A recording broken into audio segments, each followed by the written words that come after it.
Tea and wine are similar in many different ways. In this video, we're going to compare the ways that tea is similar to wine when it comes to the cultivation, processing, and consumption of each drink. Number 1, tea and wine both have either varietals or cultivars. Just like wine is broken down into different varietals, tea is broken down into different cultivars.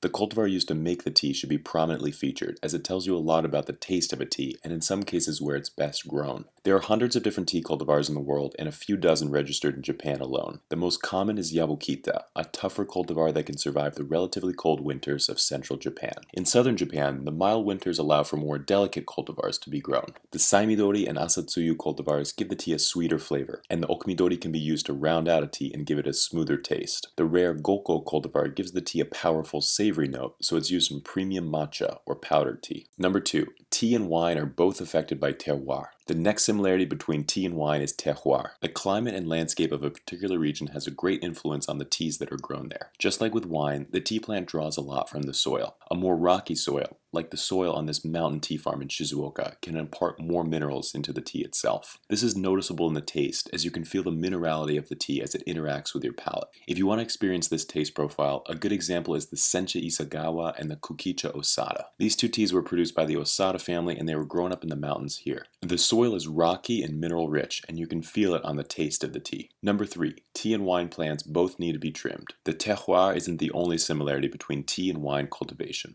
There is also trimming that needs to be done. This trimming is done throughout the year, but particularly in the fall. The top layer of the leaves need to be trimmed so that the light can penetrate into the lower parts of the tea plant. This will allow next year's harvest to have enough sunlight to produce young, healthy buds. When you visit the tea fields in the fall, you can see the older leaves on top of the tea plant that are often cut. Number 4, both tea and wine can be aged. A fourth similarity between tea and wine is that tea can be aged. In most cases, a green tea will decline in flavor as it's aged, but according to Mr. Sakamoto, a Gyokuro tea can actually improve with flavor as it's aged. He believes that the peak taste happens around 2 years after the tea is produced, when the flavors have had a chance to mellow out. The flavor of Gyokuro is normally strong, but this aged tea is much smoother, with less of the sharp umami flavor. Most green teas are best consumed within 2 years of being produced, but certain teas like white tea and pu'er tea can be aged to improve their taste. Number 5, quality is judged in a similar way. The fifth reason that tea and wine are similar is that the quality is judged in similar ways. Both a fine wine and high quality tea will have a complex flavor profile that lingers on the palate for a long time. The flavor is judged by how long the flavor persists and also how many layers there are to the taste. A low quality tea will be described as having a flat flavor, which really means it's one-dimensional. There's only one taste to the tea, and more often than not, it's not a good one. A high-quality tea will have layers of flavor, beginning with a light sweetness, then transitioning into a powerful savory note, which evolves into a vegetal taste profile, and later finishes off with a mouth-watering astringency. With so much variety in the world of tea, you can get a very different layered experience every time. Number 6, tea and wine have a very rich history. Both tea and wine have a very long and colorful history, filled with legends and tales. The earliest traces of wine date back to West Asia, where it was thought to be produced as early as 6000 BC. The altered consciousness that wine created was often considered to have religious importance, which is why it was often used during ceremonies. This illustrates another similarity between tea and wine, and that is its religious use in ceremonies throughout history. In the case of wine, it was first used by the ancient Greeks, who used it to strengthen their connection with Bacchus, or Dionysus, the god of wine. This tradition was carried on by the Romans, who also consumed wine during ritual. In the case of tea, the Buddhist monks started drinking it to help them during long periods of meditation. They found that it helped increase their concentration, and it soon became a staple amongst Chinese monks. The Japanese monks who visited China to study Buddhism took note of this drink and eventually brought it back to Japan. As you can see, both tea and wine have their roots in religious ceremonies. Number 7, tea and wine are very sensitive to climate. Unfortunately, climate change will have major negative impacts on both tea and wine. One example of this is the late frost phenomenon. Ideally, once the weather begins to get warmer in spring, the tea plant will grow its fresh sprouts. This warm weather is beginning to come earlier and earlier, and also it's more unpredictable. Once the sprouts are out, they are incredibly sensitive to frost. All it takes is a cold spell to come through in the early spring, and the frost will damage the tea plants. Fortunately, in Japan, they are quite used to this. Because Japan is further north than tea grows naturally, they are prepared to deal with the late frost phenomenon. They can also use fans to blow warm air on the tea plants, cover the tea plants, or they can sprinkle water on the plants constantly to keep them above the freezing point. Both tea and wine are very sensitive to frost. Many wine producers are also having issues with this late frost, which destroys grapes before they have a chance to fully develop. It looks like the wine producers may have to start looking towards the tea farms in Japan to help deal with this unpredictable weather. Number 8, tea and wine are important to many cultures. You just need to visit Japan or China to see tea as part of daily life. Similarly, if you visit France or Italy, you will notice that wine is not just a weekend indulgence, but an integral part of the meal itself. Even though much time has passed, tea is still the most common drink in a lot of countries. In vending machines all around Japan, you'll find bottles of unsweetened green tea commonly outsell sugary soft drinks, an indication that the culture of tea is still strong around the world. Number 9, drinking tea and wine is an experience. Tea and wine are both more than a drink, but an experience. Wine is referred to as a drinkable art form, and many tea producers will tell you that tea is the same way. Similar to a composer or a musician creating a song to strike a certain emotion in their audience, producers of both tea and wine dedicate their lives to curating the perfect drinking experience. Why do you think we refer to the flavors in tea and wine as tasting notes? Number 10, you can go to school for both tea or wine. If you want to become a master of tea and wine, it will take you many years. To become a certified sommelier, it usually takes years of study. During the study, you will have to learn the intricacies of wine tasting as well as food pairings. Once you attain this position, you can work on the floor of restaurants and be one of the foremost authorities on wine. If you would like to become a certified tea master, you will also need to go through extensive training.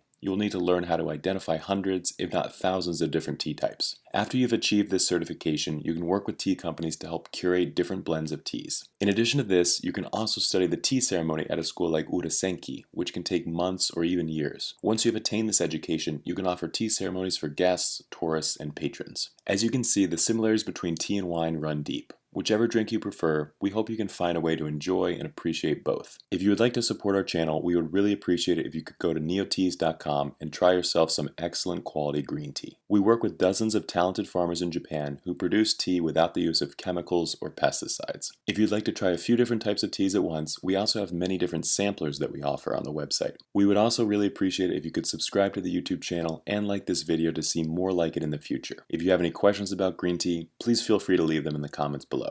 Until then, we'll see you next time.